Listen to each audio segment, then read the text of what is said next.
ma kaotan enese.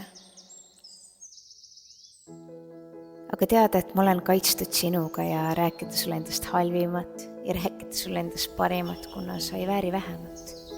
Ja vastata su küsimustele, kui ma parem seda ei teeks. Ja rääkida sulle tõtt isegi, kui ma tõesti ei taha. Ja püüda olla aus, kuna ma tean, et sa eelistad seda.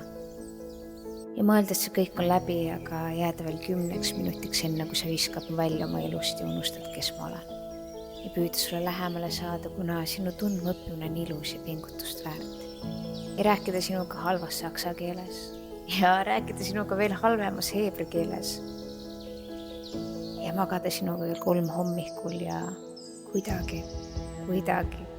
kuidagi edasi anda natuke sellest masendavast, lõppematust, vallutavast, tingimusteta kõike haaravast, südant rikastavast, mõistust avardavast, jätkuvast, lõppematust armastusest, mis mul on sinu vastu.